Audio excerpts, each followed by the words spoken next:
Hello, I'm Dr. Seth Jenny. I'm an assistant professor in the Department of Exercise and Rehabilitative Sciences at Slippery Rock University. And today I have the pleasure of speaking with Rebecca Johnson, who just recently authored a textbook for human kinetics on edTPA in physical education. And today we're going to be talking about virtual learning environments and its impact on edTPA in physical education. Could you just elaborate a little bit about yourself before we get going? Sure. Thanks for having me. So I am Rebecca and I teach at Carthage College in Kenosha, Wisconsin, and I'm an assistant professor there in the exercise and sports science department. And I've spent a lot of time looking into edTPA, and I think this virtual learning environment is a good topic to discuss so that folks understand what the changes are, how they could complete an edTPA in this environment. Yeah, it's definitely challenging. So why is it important to know about virtual learning environments for edTPA? So this is where a lot of schools are finding themselves right now teaching physical education in some type of virtual learning environment. And there are states that are still requiring edTPA.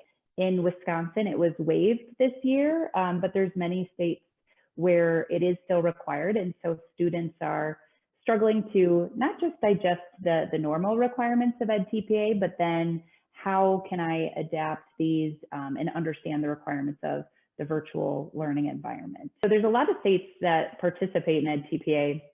The states in red there are the ones that have a policy in place that's linked to teacher licensing.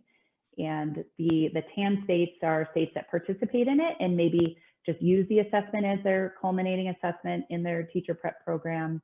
And the white states are the states that are not using edTPA. And very briefly, can you just explain what edTPA is? Yeah, so it is a teacher performance assessment. And the goal of the assessment is to evaluate the teacher candidate's ability to plan, instruct, and assess in the particular discipline. So today we'll be talking about physical education. And how we use technology to provide evidence of that. Awesome. What type of learning environment is acceptable for edTPA? For edTPA in this virtual learning environment, they only allow synchronous instruction. And so that synchronous instruction would mean that the teacher candidate and the students are at the same time live together participating in the lesson. So this could be, Zoom or Google Meet or any other platform that supports that live instruction at the same time. And there might be school districts that don't have the ability to offer that, where their instruction is happening asynchronous, where teachers are, putting something out there on a learning management system like Canvas or Schoology, and then students are watching that, participating and maybe reflecting later, but the learning isn't happening at the same time. And so in this document that you've pulled up, edTPA has outlined the guidelines and is really specific for PE has to be in that synchronous environment because they need to see those students performing instruction and the instructor giving feedback during live performance. So what are the challenges to edTPA requirements for virtual learning environments? For the recording, it has to be a recording in which the scorer can see that teacher candidate leading the class and at least 4 students with their cameras on participating.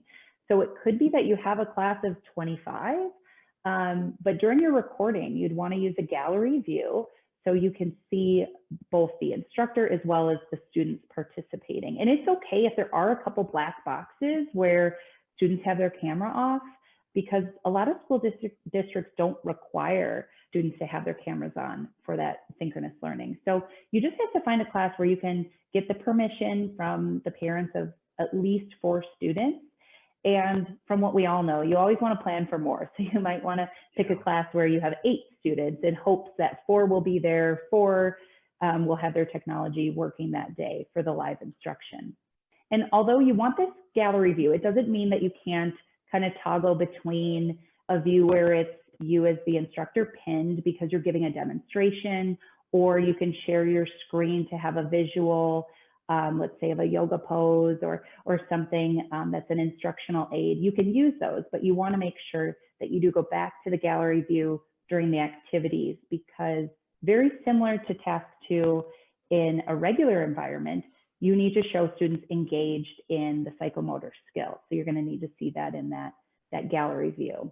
How do you collect permission from the parents in this virtual environment? Is it verbal through an online recording, or is it handwritten, or how do you collect the permissions? The permissions that edTPA uses for their standard use, they didn't, to my knowledge, adapt any new permission form. So I would imagine that you're still having to get those signed by the parents and returned, but I guess that, could happen digitally. You'd just still need to have that parent signature on file for anyone who's in view during any of the videos. Okay. What are some challenges and then solutions to consider relating to this virtual learning environment for edTPA? Well, the initial challenge is this environment going to work? Is this viable? Is the K-12 partnering school going to agree to having you record their class with their students, in addition to getting those individual parents to sign off? And then it might be a discussion with the teacher candidate and their college or university supervisor to say, is this the right environment, or do we need to, maybe there's a neighboring school that is in person and they'd rather have you, doing your student teaching and your edTPA there. So those are challenges to know up front, have those conversations about whether it's viable.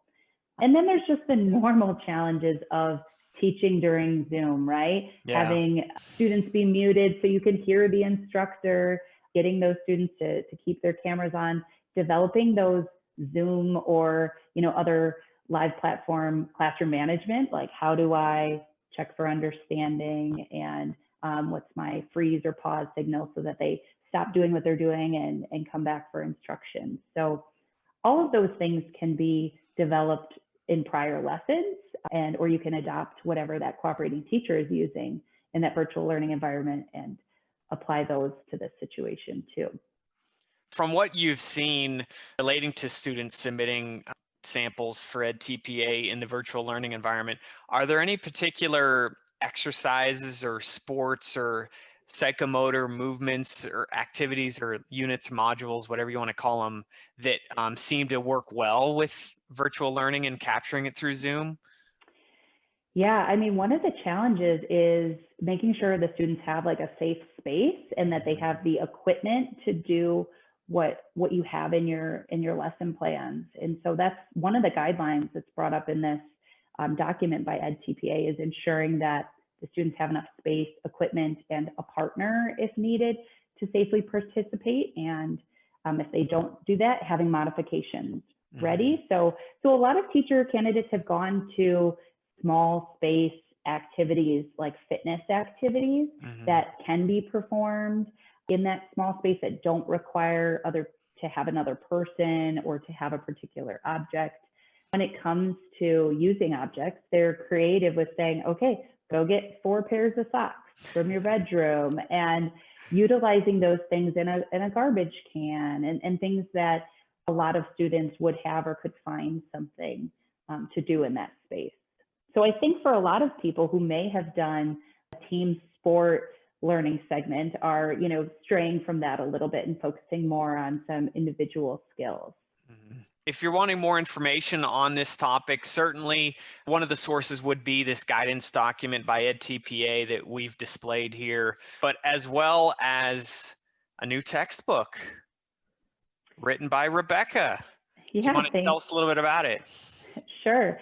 So this edTPA online prep guide is meant to really help candidates in physical education. There's so many unique pieces to the physical education edTPA in terms of documenting video of students engaged in psychomotor activities, connecting to the learning domains. And in this online guide, there are a ton of resources, templates that you can take and use. There's videos and examples of how to do some of these things well.